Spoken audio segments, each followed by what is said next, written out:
on you rogues, rebels, and renegades? Welcome to a brand new episode of the Rogue Country Podcast, episode 66. Today we have the brilliant James Hodder, but let's get down to some business first. We have updated the Rogue Country Bandcamp store with some brand new t-shirts and some brand new mugs, which makes it the perfect time to hear from our sponsor, Pick Print Screen Printing. Today we are brought to you by Pick Print Screen Printing.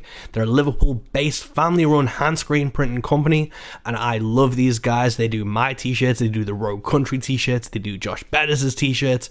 So if you need band merch, workwear, business uniforms, club or sports team wears, or apparel lines, please get in touch with them. They use eco-friendly inks. It's all done by hand, and they're just an incredible company to work with. I love them, and you should go support them. Go check them out for all your merch needs, and let's plug some incredible Rogue Country shows. This podcast airs on the 17th of April, and you know what that means? On the 22nd of April, Luke Hendrickson begins his first ever UK tour, and we need you rogues to show up. From April 22nd to April 30th, Luke is hitting a lot of dates across the UK.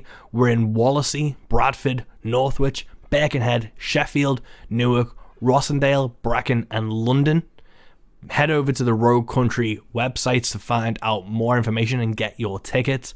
We have also had the absolute pleasure of bringing Jesse Daniel over for August. On the 14th, he's in London. That show is now sold out. You cannot get tickets for it, but don't worry. On the 15th, he's in Swansea, and on the 16th, he's in Birkenhead. That's right, folks. The Jesse Daniel is coming over to the UK for his first ever tour, and Rogue Country are putting it on in August 14th, 15th, and 16th. Do not miss out. But let's not make it all about us. Let's share the Rogue love. Do you know the Rustic Stomp Roots Festival? You better do. It's in Organford, Dorset on the 14th, 15th, and 16th of July.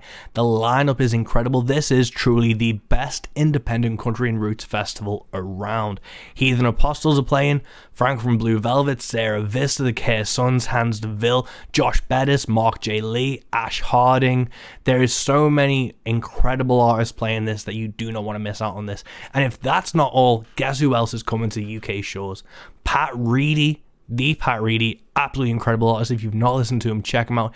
He is coming over to UK in May and June. Head over to his website. He is putting in the time, putting in the hours, and you do not want to miss any of these shows. He's playing with Ags Connolly, he's playing with Mark J. Lee, he's playing with Chris Dover, and it's going to be an incredible tour, and you do not want to miss it, so check that out at Pat Reedy's socials. There is so much incredible country and roots music coming to the UK that we are simply overwhelmed, and it is an incredible thing to see. Thank you so much to all these artists and promoters and venues who are making this happen. And if you are listening to this, I urge you to get to the nearest country show you can. Support them best you can, because without the audience there, this scene cannot thrive and it cannot grow. You are the lifeblood of it, and we salute you every time you buy a ticket. Let's get down to today's guest. James Hodder has just released Wilderness Road. Phenomenal record. James has been on my radar for quite some time, and we get into it in this podcast. His voice is smooth as fuck. You do not want to sleep on this guy. So yeah, let's get down to it, guys. This is episode 66 of the Rogue Country Podcast with Mike West and James Hodder. Sweet. So we're rolling now. Wilderness Roads just dropped. How's the reaction? How have you felt it's been so far with it hitting people's ears? I've been really bowled over by the reaction to it personally, because the last album, In the Beginning, came out 6 years ago. It was recorded 7 years ago, and in the meantime I've been writing songs still and gigging, but it's been a lot of opening sets, acoustic, solo, and just finding the right opportunity. Obviously there's been reasons everyone will appreciate why things have slowed down, but then just me personally, I've had a couple of children and all this kind of stuff, so it was just about finding the right time and getting everyone back together again. And I'm just to bring music out now after that gap, and it's been lots of people checking it out on Bandcamp and getting CD copies, digital, everything. It's been really great, and the feedback you get from people about the songs and stuff, it's great. Yeah, and with obviously that kind of 7 year gap and having kids, did that influence the writing of this? Because obviously Wilderness Road you'll have been writing for a while. Did that kind of life experience in that time between influence those songs? It it probably didn't influence the kind of source material like what I'm Mm, singing about. There are no kind of songs on there about particularly like having a family or things. But the funny thing, I guess, is that the album is about. I guess a lot of the songs are about change mm, and about kind of um, making your way through things. Like Wilderness Road is actually a road that is near where I live. And mm. I would pass it, and I just thought that's a great title. I can use that as a, a metaphor or something Mm, for, trying to find your way back. And that was that that became like one of the first songs to be written. It was written really soon after the thing, and I thought at the time I just had my first, child, and I thought, oh, I feel so old. I'm so young. I'm so tired, and no, and that was where the kind of inspiration was for kind of thinking that, it's good to embrace change and find your way through things when it's difficult. yeah. No, totally. Like I've got a kid coming in June and it's my first Oh, one. Thanks so congratulations! much. But it is one of those things where, change is inevitable in like everyone's life. But it's one of those things that you just, it is inevitable. You have to embrace it because the world will always Absolutely. keep spinning. Yeah, but you know what it did do was that it made me more disciplined, like Mm, to actually get the stuff down because for a long period of time, um, I was free to write and to go out and gig whenever I wanted or do mm, whatever I wanted, to record whenever I wanted. And you find when you've obviously it's just a human thing, isn't it? You've got too many options. You don't actually sit yeah. down and do things. But now I was finding things like, okay, my son's taking a nap. I've got 1 hour.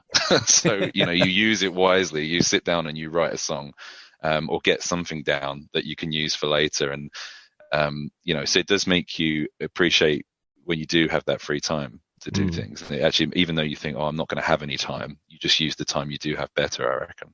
Yeah, no, totally. I'm taking like 3 or 4 months off, but I've been pretty Mm. picky with gigs and things in the last like few years anyway. But I think like once you have that kind of responsibility, like, well, I could be at home, being a dad right now, and Yeah. it has to be worth the time to like go out and actually gig and do those things, and you get a bit more selective about what you're going to play and how you're going to play. Yeah, definitely. You have to put others first. And, most of my gigs really in the last sort of few years have been in and around the London area. I've Yeah. done a couple of things, but not much around the UK at the moment. But then I'm getting to a stage now where they're a bit older, we're a bit more in a new routine, and I'm hoping that I can get out and do a bit more, which will be good. Cool. And what's kind of, because you're based down in Kent. Yeah, I'm in sort of Bromley, so I'm sort of like Greater London, I guess. But Yeah. yeah, like the borders of Kent. Yeah. Cool. And what's the kind of, because I know a bit of kind of the Southwest with Rustic Stomp and things. And Yeah. obviously London's London, so I know a bit about the scene and the movers and shakers. But from your experience being part of it, what have you kind of seen in the last like 6 or 7 years of the London scene, especially in the Americana and countryside of things? Well, it's been an interesting time really because there are some really good things in and around this kind of southeast area. And in the last few years, we've had the Black Deer Yeah. Festival sprung up, which is a really fantastic festival. I'm going along this year just for the Saturday, taking the family and things to see. I know Bonnie Raitt's playing that day, and it's just going to be amazing. But that's a great thing. It's literally about 40 minutes or so drive from my house. This great big festival, and it's that will be amazing. And then there are other things like there are lots of people doing kind of gigs and promoting gigs. There's my friends Martin and Marion who run Black Cat Music, and they've been really great to me over the last few years, and they're constantly putting on these amazing gigs in and around the London area.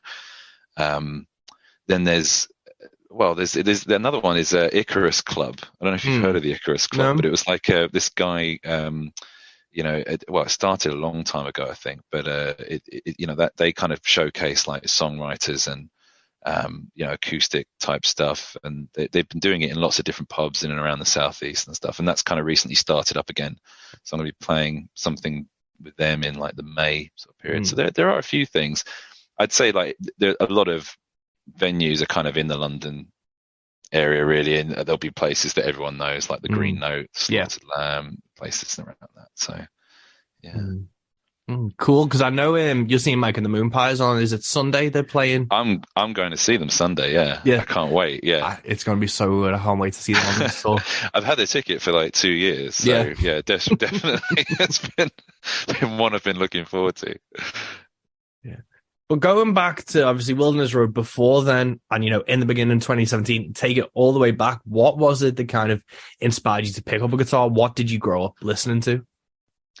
I was very much drawn to like playing electric guitar, and that's how I started. So 10 years old, I got an electric guitar, and the sort of stuff that I'm doing now, I would probably have found completely boring and rubbish. I basically just wanted to be in a band like Guns N' Roses or Aerosmith or something like that. I didn't really want to do anything else, and I had no interest in writing songs at all. The first thing was to just want to play guitar, probably guitar solos, specifically at that age. So that's where I started, and it wasn't until maybe in my late teens maybe, that I started playing acoustic more and performing more with acoustic, because there weren't many people really in my, there was a couple of people played drums and stuff at school, but there wasn't many that I sort of clicked with and had a band or anything. So that was quite frustrating. But yeah, I mean, it was funny. I was listening to your podcast. Was it with Laid Back Country Picker? You're talking about the Alice Cooper gigs and stuff, and that I'm a huge Alice Cooper fan. I think he's amazing. So I'd still listen to all that, and he's great. And it's people like that.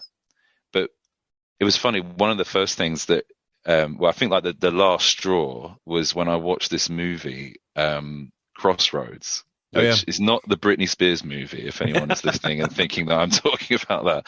But there's a great Walter Hill movie called Crossroads, which is it's got Ralph Macchio, isn't it, the Karate Kid, and he's like playing guitar in it. And the soundtrack's by Ry Cooder, and I love Ry Cooder as well. Like now, I'm a really huge fan of him. So listening to the slide guitar work and the blues playing in that really, really influenced me. And I think the first performance I ever did was maybe at 10 or 11, and I had the electric guitar, and I did a version of Feeling Bad Blues by Ry Cooder for, I think I was a Cub Scout, right?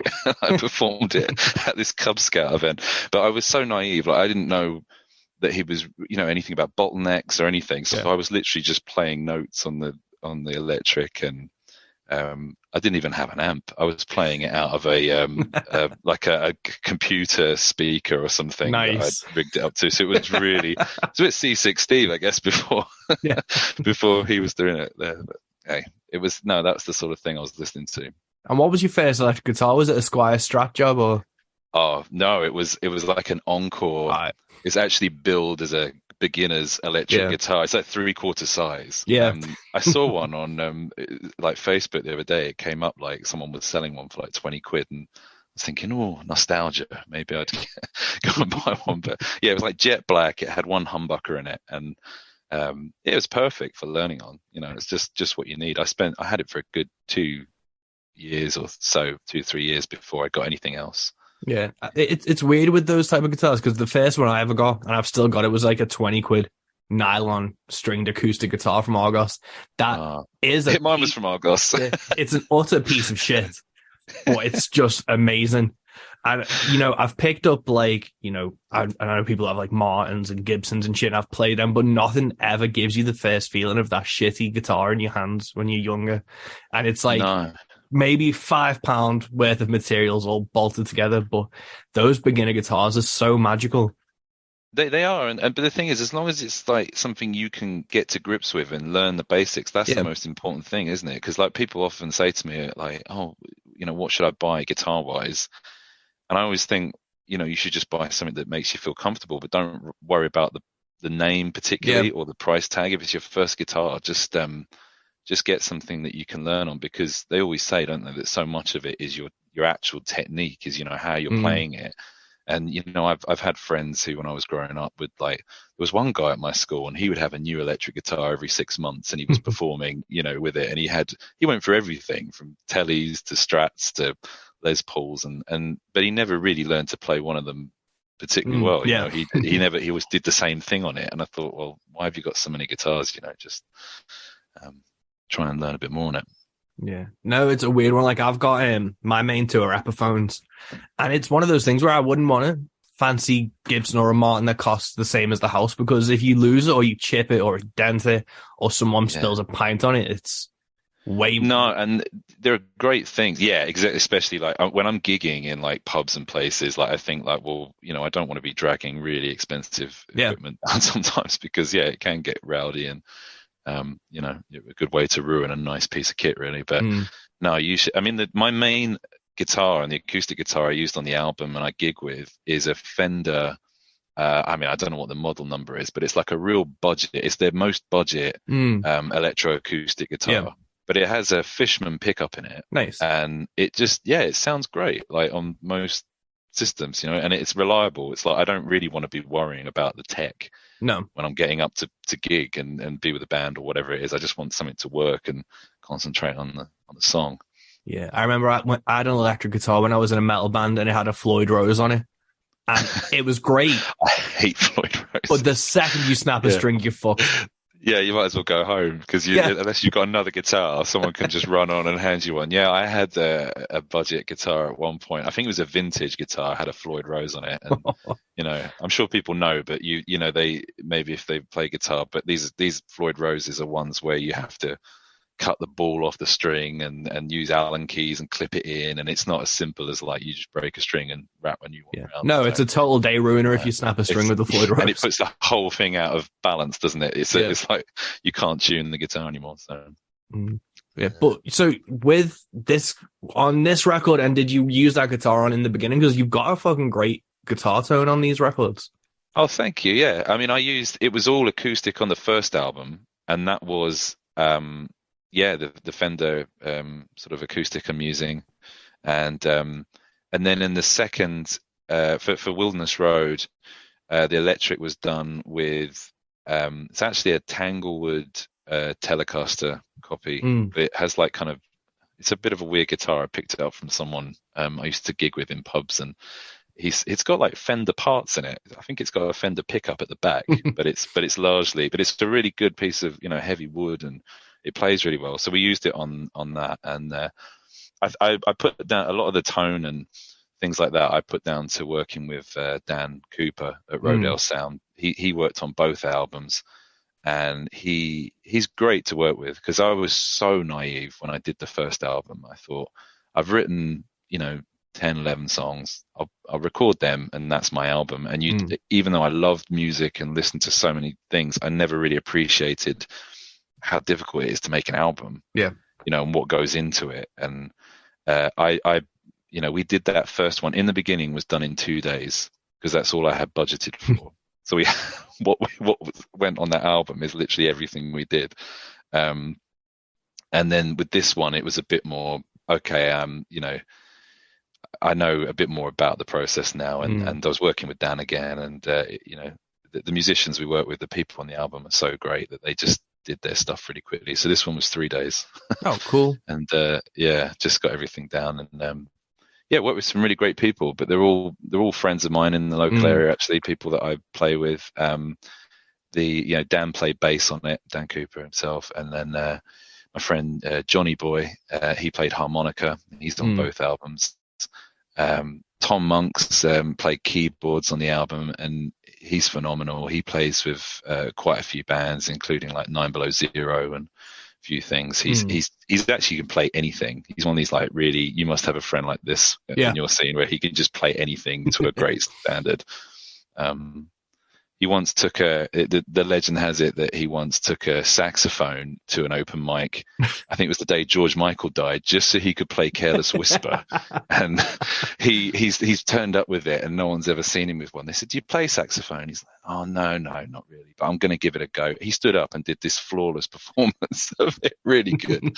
And then they just said, and then he took it away with him. This was years ago, obviously, and he's never played it since. So just Tom Monks, yeah, fantastic. And then we had my friend Beth Reed did all the backing vocals. She's on the first album as well. Amazing singer. And the drums was Jim Kimberly, and Jim's played with lots of bands as well. But I met him one of my few gigs outside of London. I played a couple of years ago at Great Eastern, sort of like near Leicestershire, and it was a friend of mine, Mark, put on a gig, and he put on Robert Vincent. And he did a full band show, and Jim was his drummer. And I just met him because I was doing the opening set, and it was while I was beginning to record the album, so it was really good timing. And I noted that Jim didn't have a Scouse accent like everybody else, so I thought he's probably not from the Northwest, so this is great. And he's from like Southeast London as well. He's like a few minutes away from me, so he's amazing. Oh, awesome. And obviously talking about kind of when you first started out solos, like Guns N' Roses and that stuff, what was it, or what was the kind of switch when you noticed like songwriters? And because one of the things I enjoy about your social media is you put up like what you're listening to, and you have a fucking great record collection. Oh, yeah. Yeah, you should tell my wife that, because she's not particularly impressed with me coming back with records every week. But yeah, glad you appreciate it.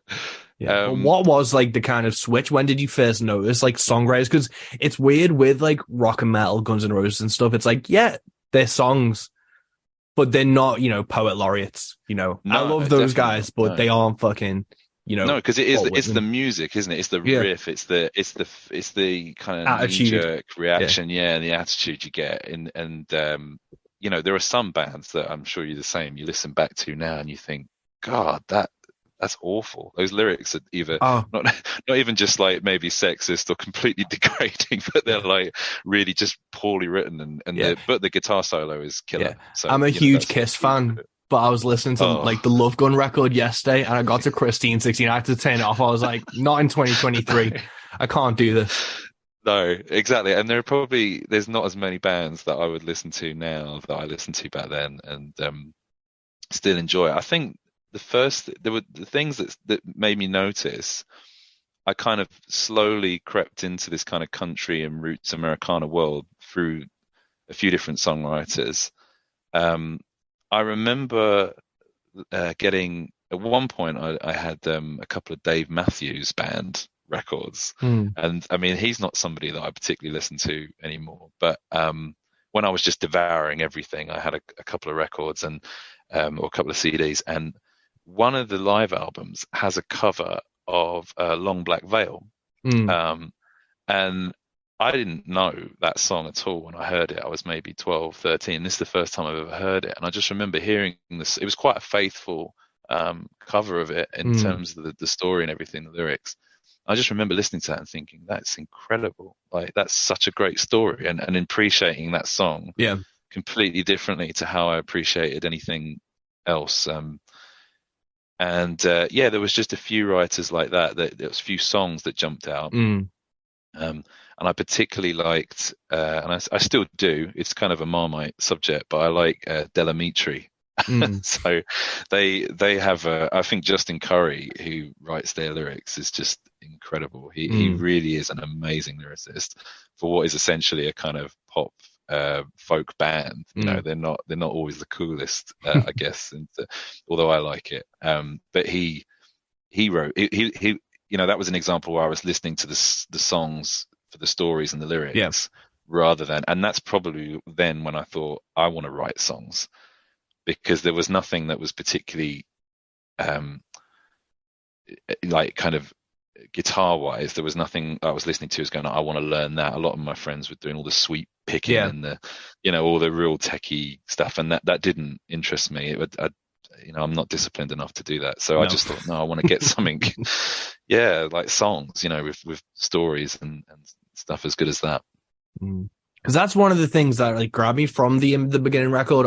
It did have that kind of early country vibe to it, and the songwriting and the stories, and like the King of the Jungle song was one of my favorites. I think that was the first one that I was Cool. really like, and that's the one I heard, and I was like, this fucking guy. And That's it's kind of just like a list song, isn't it? With yeah, I tell people it's like We Didn't Start the Fire meets Noah's Ark, because it's just a list of different animals.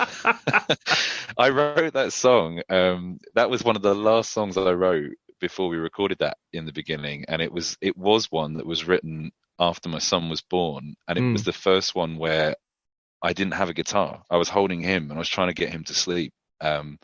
And that's why it's almost like a kid's song. no way. Really. It's kind of like silly, lyrics about birds and bears and other Mm, kind of animals, and that was like kind of the idea. But then I thought, mm. oh, I'll try and put in references that are a bit more kind of like when you see a Pixar movie and there's Yeah. stuff in there for the adults. So that's kind of where it came from. So King of the Jungle is the Pixar version of a country It's, song. I'd like to think so. That's Yeah. fucking genius. Because that's what it grabbed me. Because it is like a list, like it's like a Tom T. Hall style, like Yeah. list country Yeah. song. That's great. Oh, thank you. Yeah. I love his stuff. Yeah. No, that's Yeah. so fucking cool. But with kind of that, I feel you took that kind of, because it was almost not raw, but it was a bit more stripped back, and it was, just you guys. You've taken that kind of approach, and this seems more of like a bigger, grander Americana record, which I know Americana is so loosely defined, but Yeah. this just feels like it's just taken it and expanded it into a way that a lot of people can access.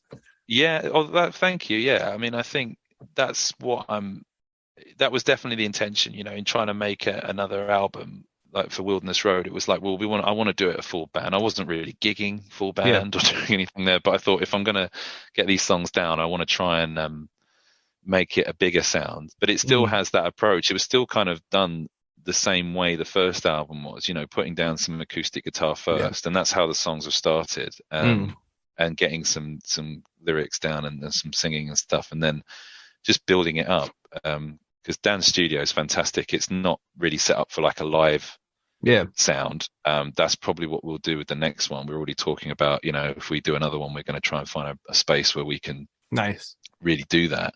Now that because we've done one gig together, minus the drums, and that was for the album launch at the Betsy Trotwood in London, and Which had a great review. I was reading that on the Americana UK website. Yeah, I was blown away by that, and Ken, the guy that wrote the review, was so great, and it's great if I suppose maybe you're the same. Like if you read something and somebody gets what you were trying to do, Yeah.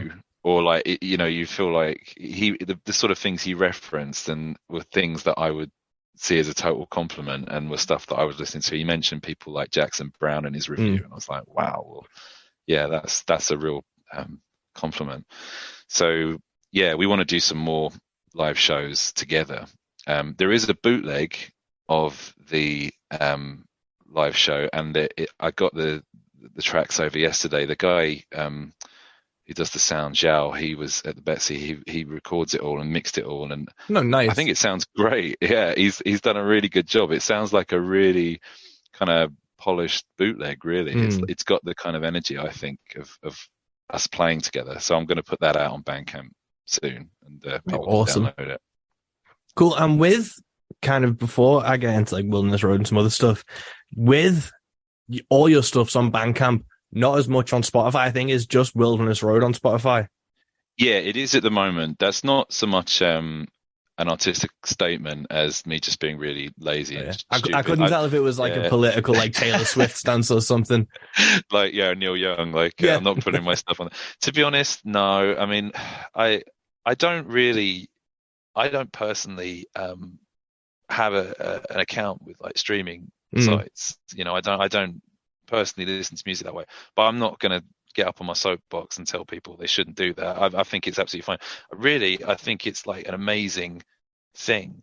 The fact that you can have all this music. I think of growing up, how I had to consume different music and find different people. If I wanted to know what Tom T. Hall sounded like, what did I do? I had to find someone that had a Tom T. Hall album or a record and listen to it.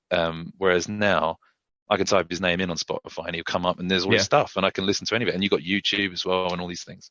But there was none of that. So I think it's amazing that you've got access to all that. I mean, obviously there's the obvious arguments about how they pay people and whatever, but that's, you know, someone said to me the other day, a songwriter, that they ultimately are writing songs to be heard, you know, and to get their stuff out there and to connect with people.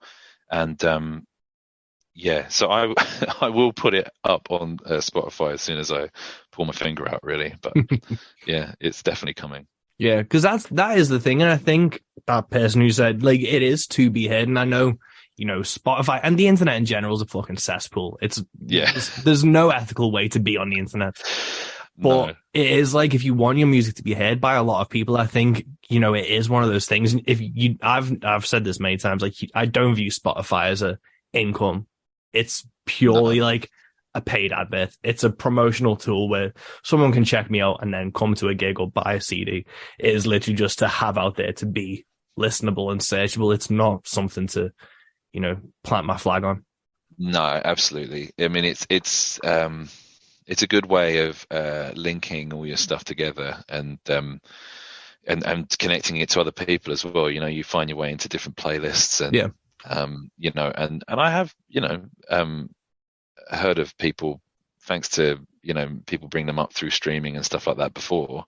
So it's a great way to discover new music, and as well as checking out things that you hear about. But yeah, I will definitely be putting it on there. I think the Bandcamp is just like the main place. I think in putting this album out, I haven't had much expectation, if I'm honest. I've kind of just, I didn't want to come back with this sort of huge promotional campaign and saying his first album in 6 years, blah blah blah. You know, I didn't want to trying to bill it as a huge thing. I just thought, well, I'll put this out, and it's more a thank you to people that have stuck with me and listened to it and enjoyed it. And the reception's been great, and there's been a lot of people picking it up. So I'll definitely put it on there. Yeah. Well, with obviously having kind of 7 years, 2017 was in the beginning, 2023 is Wilderness Road. With that gap, did you find like people stuck with you? And I feel like, especially at our level, that is where the personal connections matter the most. Cause it's like, if you were saying, like, you know, Adele disappeared for however fucking long, but she's like newspaper worthy, so people will immediately flock back. But here it is literally like, you have to rely on those one-to-one connections to kind of keep that interest going. So when you do release an album after so long, people still kind of give a fuck and share it, and you can attract new people.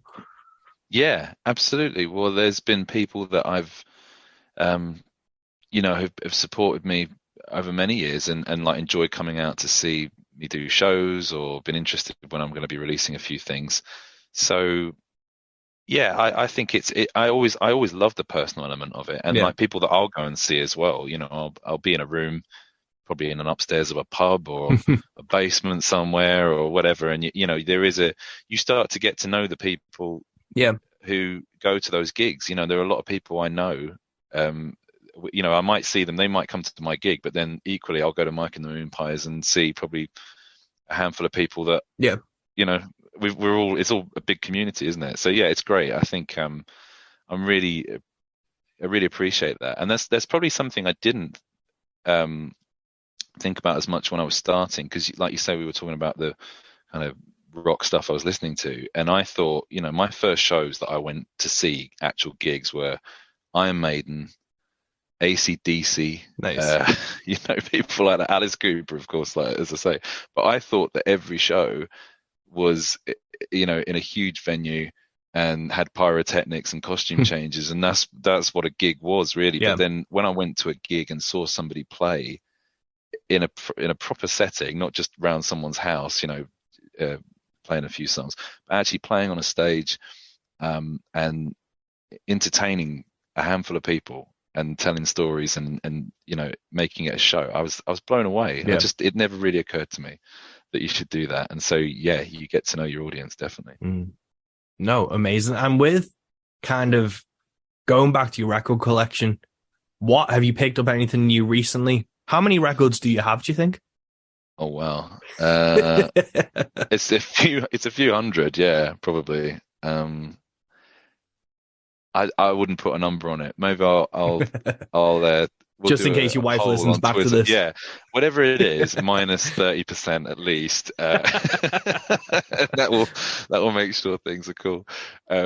But oh man, yeah. I mean, I've picked it recently. Well, through the post, I got a new album. The Blue Highways have just brought out a new album. They're good friends of mine, and their new album just arrived on my doorstep. I pre-ordered that through Bandcamp, and it's amazing. I would highly encourage anybody to go out and check them out.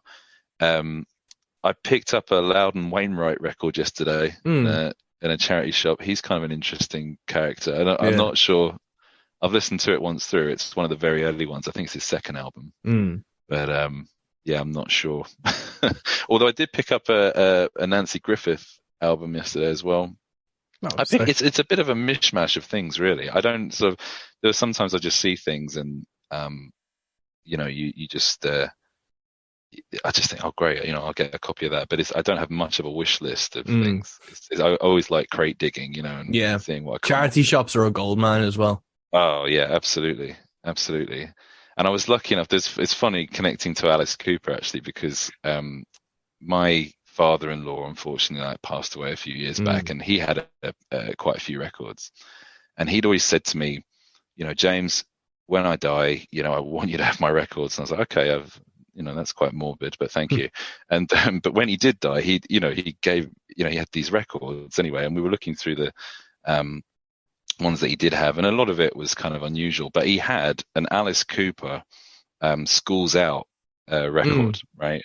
And I was like, oh, this is amazing. And I pulled it out, and it's got it's obviously a school desk is the front cover, and you can lift it up like an old American school desk.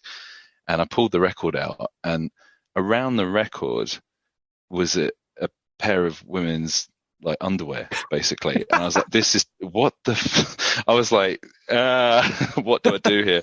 And but I was thinking, hang on, deep breath, what's going on? And I checked it out online, and apparently when Alice Cooper released this album in the 70s, the original pressing, he did that as a promotional thing. No way. He put these, because it's sort of I don't know, it's in the shape of a pair of underwear, but it's actually just some awful papery, tissuey thing. Yeah. But yeah, he did them on the original album, and my father-in-law, he had an original Alice That's Cooper got to copy. be worth something to have that still intact as well. Well, yeah, you see people selling them for quite a bit if they've got the pants. It always says includes pants if you look on the markets and stuff. But yeah, it was amazing, and he had that, and he had an original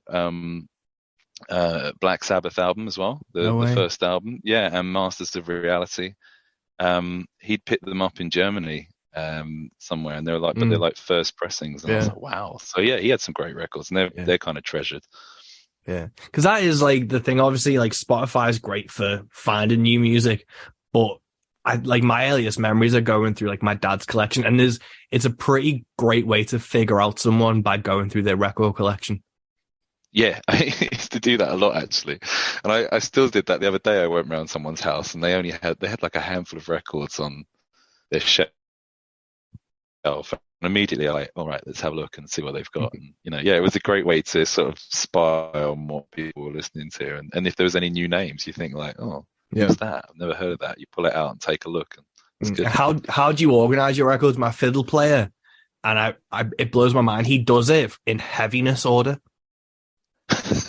Yeah, I don't have the time. That's an amazing way to do it. Is there any particularly is that how he chooses to listen to music as well? I think so. Yeah. So it's he'll have the heaviest doom album, death stuff, and then it'll go all the way to nice folk and classical and stuff. Well, that's a pretty good way to do it actually. If you just go immediately jump in, mine is alphabetical. Yeah. But not strict. Just kind of all the A's in one bit, all the B's, etc. And just to help me find stuff. But yeah, it's I mean, I should probably slow down with it. I did actually. Every now and then I just have to go, right, what am I not listening to? Because that's the other thing with records is that if I'm not really putting the record on, it's a waste. It's like having an instrument that you're not playing. So sometimes I've made the hard decision to just take something, give it to someone else, gift it, or put it online or whatever, and get rid of it. So with records, talking about personality, if someone was to come into like your house and go through your record collection, what 5 records would they find that you think sum up like you as a person? Me as a person.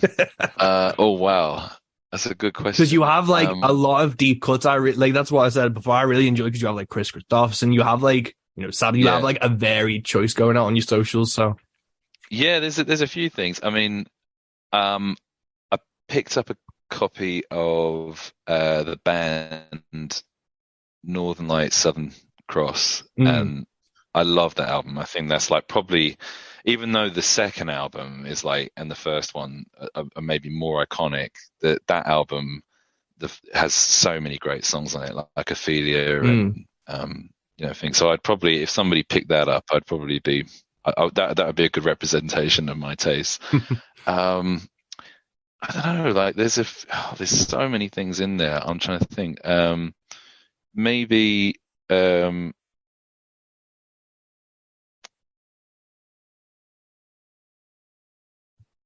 I've even got I was listening. Just I tend to flick between different things. And I was listening to like Lucinda Williams the other day, and I think she's amazing. And but I hope that almost like that people would, if they looked at my record collection, would maybe pick out like completely different things. But I mean, all of it, I don't have anything in there that I'm like, oh no, don't look at that. Like that's just my guilty pleasure that I spin, like when no one else is around, kind of thing. There's everything in there. There's a couple of Lizzo records in there, and it's pretty varied. So there you go. Yeah, sick. Yeah, it's one of those things, and like I'm hoping when my kid's able to fucking like flick through stuff, they'll find stuff. Is there anything that you're hoping your kids will discover from your record collection or start listening to? And you don't want to push them into it, but you hope they stumble on it. Well, my thing really, I guess that the place that I probably always go back to is that kind of, it's turned out to be that kind of 70s, almost West Coast type thing. And I guess that, I've got Jackson Browne albums that I love, actually, and Late for the Sky is like one of my favorite albums, and I'll often spin that. And then people that have, been inspired by that kind of thing, because people like, I'm a big fan of Doors, and Taylor Goldsmith and all these people. That was one of the coolest gigs I'd ever seen, was seeing them play at the Borderline. This is when they just signed to Loose Music, and they did a gig where they were playing with Jonathan Wilson, and they were his band as well. So they did like their opening set, and they played stuff off their album, their latest album at the time, and then they had him come up, and they were his backing band, and then Jackson Browne got up with them and played music, and they played a few Jackson Browne songs, and Warren Zevon as well. I'm a huge Warren Zevon fan, so there was a few of his things, and it was an incredible gig. So I'd hope that if they liked any of that kind of stuff, that'd be great. But it'd be funny to see what they like. I think both my kids have got an interest in music, but it's hard to tell what they'd actually listen to apart from Baby Shark or things like that at the moment. Yeah. Awesome.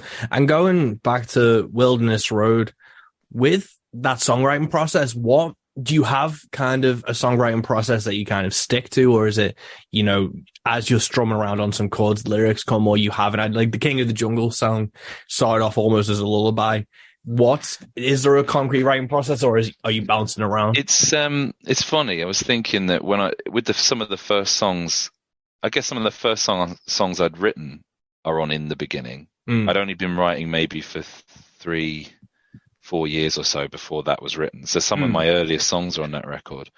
And I think at that time, I would just literally sit down and try to, I would do it quite linear, really. I would almost like, you would just kind of start almost at the beginning of the song and try and tell the story or get to the end of it. Whereas now, when I sit down, there isn't a set process, but it will start probably with a hook or a lyric, of some kind, there'll be, and that will form the idea for the song. And then after that, once I've got just that initial seed, I guess, I'm almost thinking about how melodies tend to come quicker than words or anything for me, So then if I've got a good hook or a melodic hook or idea, then that's where it starts. And then I've just got to hope that I'm saying something sensible over the top of it, But then you kind of, sometimes it can come really quickly and other times it doesn't. I'm sure you find the same because you write a huge amount as well. And it's just, sometimes I don't know, the stars align and you just get so. I mean, Hillbilly the Kid on Wilderness Road. I was going to ask about that because that's a fucking great song. Oh, well, thank you, because it is one of my favorites on the album. But also, it was one of those things where it was written in not much longer than it takes to play it. It really was like about 15 minutes or so, just done. And it just, I don't know, it was obviously not as quick as that, but it was more like I was gathering things subconsciously, because I don't know where it came from. I really don't. I just one of the lyrics fell out, and then the whole thing just poured out onto a page. And I've got the demo of it on my phone is me playing almost the complete song, and it's just been tightened up since then. And in terms of the melody and like getting things together, but the whole thing came out really quickly. Whereas some songs, you spend too long on them almost. I just need something. I should just settle with the lyric and put it in there that not be too precious about it. Yeah, and with Hillbilly, what was the line that kind of fell out? Do you remember the kind of catalyst at all? I think it was the title. I think it was the title because country music's got really funny puns in it all the way through, isn't it? And there's always great things like that. And I don't know what.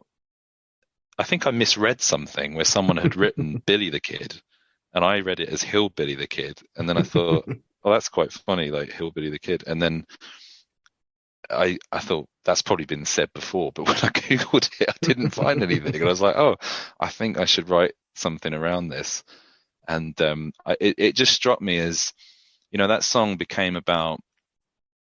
I thought, what could it be about? And I thought Hillbilly the Kid, as well as being like a silly play on words, it's almost like the sort of rubbish tabloid headline that you would find in some awful paper where, again, not to get on my soapbox too much, but I always find it really, frustrating when you read stories in a newspaper, or even if you see things online or on the news itself, and there's no sense of humanity to how it's being portrayed. It's very, there's an argument that they want to get across, and so they're not thinking about how did this even happen? Like what's the underlying cause of this? And it, in that song, I just wanted to tell a story about something that had happened, which, obviously it's not somebody robbing a bank as they do in the song. It's not something that I would romanticize necessarily or say that's a good thing, everyone should go out and do that. But I thought, well, what would lead someone to do that, and how could I try and write a song where that character was in some way, people could have empathy, and try and think about what was their start in life, and what options were they given, and what, you're ultimately responsible for your own choices, and you have to live with that. But it just struck me as that for some people, they have more options, or they have better choices they can make. So no, and that's the interesting thing, because I remember, because I'd heard the title track Wilderness Road, because you'd released that prior, and obviously I'd listened to it in the beginning, so I knew you have like a wit and a way with words. And when I saw the title Hillbilly the Kid, obviously the UK kind of country scene has elements and certain people that treat country music as a costume. And seeing that title, I was like, I wonder what he's going to do with this, because it is quite like a kind of jokey title, and it could have been played in a way that hammed it up in a way, but you tell it with such like an integrity and honesty to it that I was really bowled over by like the honesty of the song and like the story of it, and you fucking stuck the landing so well. Oh, thank you. Yeah, I really appreciate that. I was, pleased with it, and yeah, I don't think it. Yeah, I'd hope that, yeah, it would be. I can't really write. I don't think, me personally, I can't write a country music song. There are some people who write, and have a greater appreciation of that genre, Mm. and the people in it and the history of it, and could do something really authentic. But I can only really do something that feels natural to me, Yeah. I guess. And that's that name, and it fits in with that genre, I guess. But you hear that term, but then Yeah. it was more about trying to find a universal character, Yeah. because that character could. There's nothing to say really that character was, in America. I Yeah. don't think, if I No. think back on it, it could be something that you could relate to over here in the UK, or, Mm. or anywhere. So Yeah, that was what I really enjoyed about it. It was like it didn't kind of ham up or play to an expectation of it, and it had like that grounded voice that was kind of your smooth as fuck UK voice.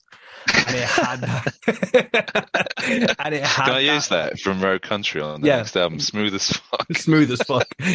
Yeah, your voice is so fucking smooth, man. I really like it. Thank I am you. a fan of what you do, and it has that like honesty and weight to it in a way that it's fucking really like respect you for bringing that sincerity and like weight to a thing that could have been a throwaway comedy song or a joke or pandered to a crowd that only really wanted to listen to fucking that type of music.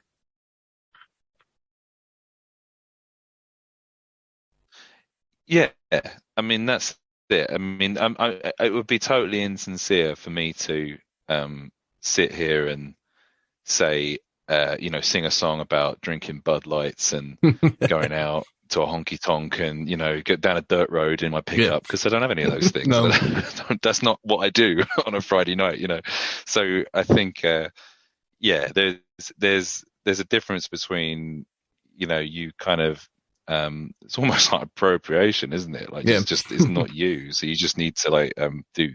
I can only do what I can do. So I Yeah. appreciate that. Thank you. Yeah. No, definitely. Like I always, like I say on stage, I have a song and I always say, we don't have highways in the UK, so I'm not going to sing about highways. I need to sing about things I know. And we have motorways here in Britain. So this is a song about the M53. And it always gets a Brilliant. laugh. But it's like, that's my experience. You can be a storyteller and you can draw from other cultures and countries. But if you're trying to be honest, it's like sing about a fucking motorway. Like, Absolutely, yeah. Funny enough, so one of the songs, I've not put it on an album yet, but there is on my Bandcamp. There's a couple of bootlegs of opening sets I did, and there's a song called Valentine's Day, which I wrote for my wife. It was like a kind of funny sort of song about how we met. Um, it was the last verse of it talks about going for drives with her, and it mentions, it says, I remember those drives waiting in traffic with you by my side, the M25. Yeah. It's like, why am I going to sing about Highway 61 or Route 66? I've never been on those roads. So no, exactly. And that's what I really respect about you and artists like Michael Cateeth and Ags and folks like that who sing about UK experiences while bringing that genre and those styles to life. But with, obviously, we're kind of coming towards the end of our little talk now, but with live music back, you've got, I think, Maverick Festival you're playing. I saw a post. Yeah, I'm going to be playing at the Maverick Festival. That's sort of very end of June, beginning of July. I think it's Friday the 30th of June through to the 2nd of July. I'll be performing a couple of times, I think, throughout the festival. So I'm not sure which day specifically, but it'll be on there. And that will just be me, probably. But yeah, we're hoping to put another show on in London, at least, at the Green Note, cool. in Camden, potentially, or somewhere like that, at least, hopefully the Green Note, and that might be around the sort of September, October time, so awesome. After the summer. But I'll hopefully get a few more dates, and we'll let people know them on social media and things. Yeah. Do you have anything lined up before the Maverick Festival? Do you have anything There in the is, next couple of... I guess the next big one for me is playing a gig with the Blue Highways in Great Eastern again. I'm going back to Great Eastern where I did the gig with Robert Vincent before. It's such an amazing venue, there's tickets on sale for that now. But yeah, I mean, really, there's not a huge amount. So if anyone is looking for someone to gig with, then maybe they can get in touch via the Rogue Country podcast. Yeah, well, put all your links and everything on. Please, yeah, that'd be great. Yeah, but cool, man. Well, congratulations on Wilderness Road. It's a fucking brilliant album. And thank you so much for making the time to talk to me today, man. I appreciate it. Absolute pleasure. This is the first, as people can probably tell, the first time I've ever had the opportunity to talk about the new album since it came out on a podcast or anything. So thank you. Oh, well, you nailed it, man. Yeah, pro. There we go.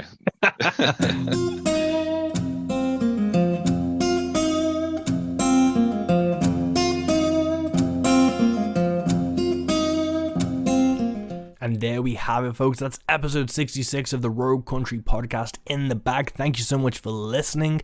If you've enjoyed this episode, if you enjoy the show, please don't forget to leave a review. They are a massive help in getting us up the algorithm, and we want to reach as many people as possible. So thank you so much for listening. Thank you so much for sharing. Please go check out The Wilderness Road by James Hodder. It's great. Thanks so much to everyone who's been listening so far. The Mike and the Moon Pies episode's been doing well. We're nearly at 5,000 downloads overall, which is just fucking insane. And it's all down to you people who tune in. So thank you so much. Keep supporting the things you love. Keep doing the things you love. Peace.